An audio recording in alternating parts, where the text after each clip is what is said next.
Hello, everyone. This is Tom Fox. I'm the Compliance Evangelist, and I'm very pleased and excited to bring to you a special 5-part podcast series based upon an interview with Dr. Kyle Welch from George Washington University on his recent paper, Evidence on the Use and Efficacy of Internal Whistleblowing Systems. First, a word from our sponsor, Navix Global. Navix Global offers a comprehensive suite of ethics and compliance software, content, and services that helps organizations protect their people, reputation, and bottom line. With more than 13,000 customers, including 85% of the Fortune 500, Navix Global Solutions support the largest ethics and compliance community in the world. Over this 5-part podcast series, I take a deep dive into Dr. Welch's paper and explore why it is so important and significant for the compliance practitioner. We look into the background of why he started to study, what some of the key information he read to prepare for his research, what he expected or what predictions he had from looking at the numbers. Then we consider what his research found, and finally we tie it all together with what it all means for the compliance practitioner. This is one of the most significant academic studies for FCPA and anti-bribery compliance practitioners, and indeed all compliance practitioners. I know you will find this podcast series useful and helpful, as well as the paper, which of course we will link to in the show notes. This is Tom Fox. I'm the Compliance Evangelist. This special podcast series is a production of the Compliance Podcast Network. Hello, everyone. This is Tom Fox, back for another episode in our 5-part exploration with Dr. Kyle Welch on evidence and use of efficacy of internal whistleblowing systems. It's an academic paper that he had released earlier this month. Dr. Welch, first of all, welcome back, and thanks for taking the time to visit with me today. I love talking about my research, so thanks for having me. And now we're getting to some really exciting stuff, because now we've introduced it, you've given the background, you've told us what you thought you were going to find, but now we're going to start talking about what did your research find. So first of all, let me go into the weeds a little bit by asking, what was the distribution of issues reported by type that you studied? So by and large, the largest so we only had visibility to ones and zeros and numbers with each of these types. And so we could see the category type of report. And by large measure, HR related issues, either harassment or some sort of abuse or discrimination. This is by large margin the biggest category where you see problems presenting themselves. And it's kind of true with, that's not too surprising. Of predictions I would have had going in, I would have said the biggest problems show up from humans interacting with other humans and not getting along, or having some sort of inappropriate interactions. The lowest level of reporting was related to financial reporting. So and it depends on industry where the variation is kind of in between. The interesting nuance that we find is that different industries have different levels of reporting, and in all of them, human capital is human resource related issues of like harassment and discrimination reporting are the highest number of reports that come in. And it's interesting as you look at different industries that have what seems to be more compliance end up like you know them as having more external compliance activities. So for example, like oil and gas, financial regulation, healthcare in particular, these also seem to get that this is, they're on board with a lot of other things related to doing things and finding problems and identifying them. And as a result, whistleblowing is something that is a bit more active in each one.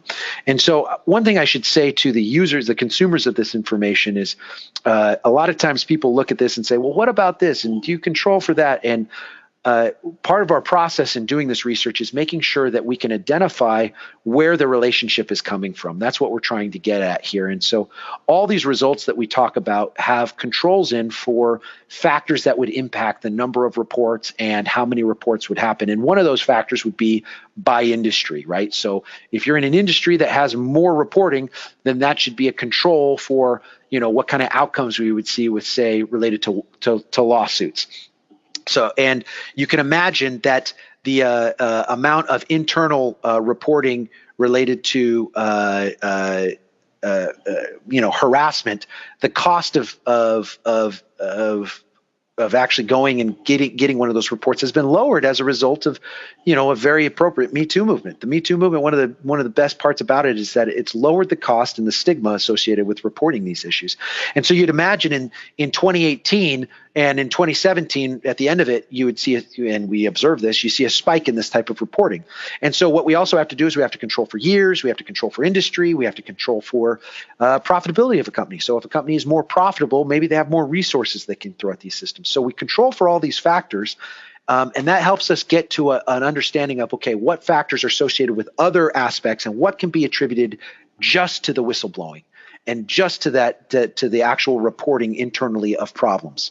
And so that's what we do, and that's what we execute. So that leads really directly into my next question, which is, what were the determinants of use in an internal whistleblowing system? So the key determinants of use are we mentioned this a few days ago, and these are things that when we think about the determinants of use of factors that, these are relationships that we can't quite tell what's directional in it, right? We'd like to say whistleblowing causes everything and it's a panacea for everything. But the reality is that there are things that will enable a firm to actually have better whistleblowing and things that, will cause a firm to have less whistleblowing. So let's talk about governance. Governance is one that we would see as absolutely impacting whistleblowing.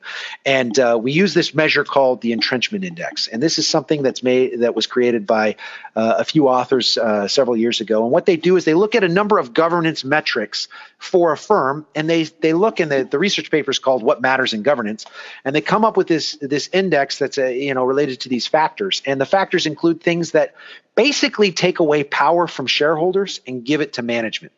And that's why it's called the entrenchment index. It measures how entrenched managers are.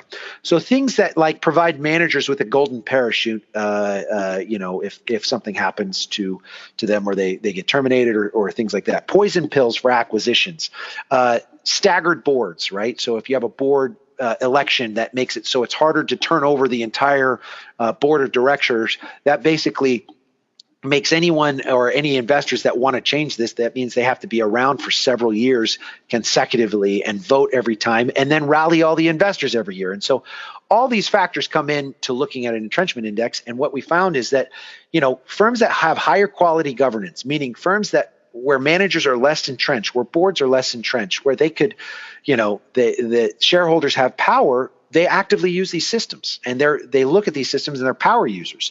And then firms with poor governance that are more entrenched, these are firms that typically use these systems a bit less. And like I said, firms that are younger firms use the system less. Firms that are more mature and older use the firms more.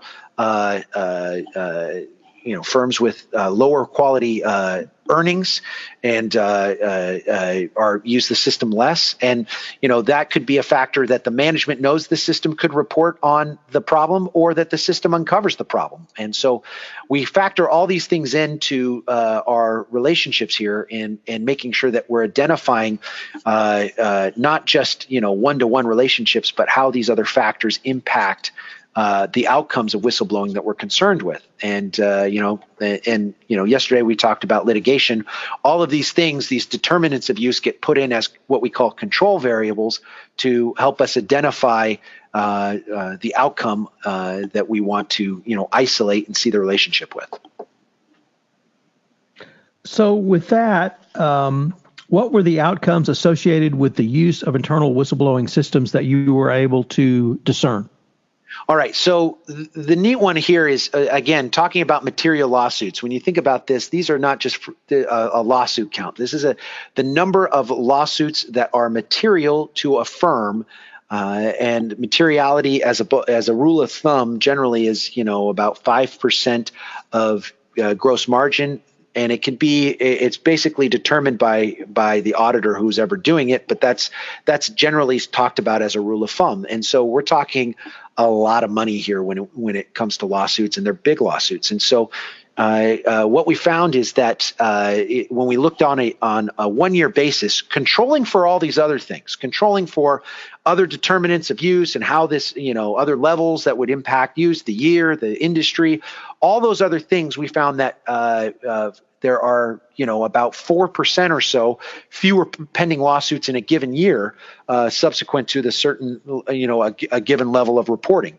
So the firms that actually that report more, if you increase the standard deviation, you basically have that much fewer lawsuits. And that amount, that 4%, there's a couple things that need to be understood about that, is that lawsuits are, basically have, certain outcomes, right? And those outcomes, if they're material, they're sizable. So the dollar amounts we're talking about related to that 4%, this is not a small, that's not a trivial amount. And if you look at it about 3 years and look at the 3 years post a given level of reporting at a firm, it's you move a standard deviation out from active use and you get about a 9% less. And what this result kind of tells us is that firms that use these systems are getting ahead of problems, and that firms that are active with these systems are of the type, and we have this horse race going on of which outcome is it. And the reality is that firms, it seems like all firms have problems, and that firms that use these systems are just firms that are able to discover their problems before they become external, before they go external. And you think about the world of problems that go on in a firm, and this system is meant to capture all of those, the small and the big. And you think about the world of problems that go external. In order for them to have an impact externally, they have to be significant. They have to be big. And so, for a reporter or for a regulator to get involved. And so the neat thing here is that it kind of shows that the use of these systems actually is useful, and not just in identifying, problems, but actually allowing firms to get ahead of problems, and that there's managers out there that get it. And so I think this is going to have a huge change in how boards actually look at these reports. I think no longer can anyone make the claim that, our level of reporting is too high. We need to, tamp it down, or we need to, we have problems. Instead, the response from directors, and I think it's going to go beyond the audit committee. I can't imagine being a director on a public company or a private company and not want to see the internal reports, and not only just the summary, but like the high level stuff that, where, there's big problems that have been flagged. And so this is going to have implications for governance, because no longer can you say that lower level of reporting is somehow a better firm. It's actually just lower level of reporting means the firm probably knows less about their problems. And the higher level of reporting indicates a firm that is at least identifying and capturing more of the problems that are typically hidden from the firm. And so that result, that key result is fantastic. The second key result related to litigation is that the settlements that actually happen. So of the things that actually get settled, from lawsuits that get settled, there's about 20% less in aggregate in settlement amounts in these lawsuits. So 20.4% less is the result from the paper. And so that's significant also. So what that says, the combination of the two is, one, these systems enable you to get ahead of problems so you have fewer lawsuits, and that the problems that maybe are too big that you got ahead of maybe a little bit late, you get ahead of them to the point that you reduce the amount that you would have in a settlement associated with the lawsuit. It enables you to actually deal with problems early and in advance before they just hit you on the side of the head. So, yeah. Dr. Welch, unfortunately, we are near the end of our time, but I wanted to tease everyone that tomorrow in our final episode, we're going to try to tie it all together about what it means for the compliance professional. As I've been visiting with Dr. Kyle Welch on his recently released paper, Evidence on the Use and Efficacy of Internal Whistleblowing Systems. Dr. Welch, I look forward to continuing and concluding our conversation in the episode tomorrow. Thank you very much. Hello, everyone. This is Tom Fox again. I hope you enjoyed this episode of my 5-part exploration with Dr. Kyle Welch on his recently released paper, Evidence on the Use and Efficacy of Internal Whistleblowing Systems. I hope you will find this podcast series as powerful a tool for you as a chief compliance officer or a compliance practitioner that you can have. I hope you will join us again for our next episode. This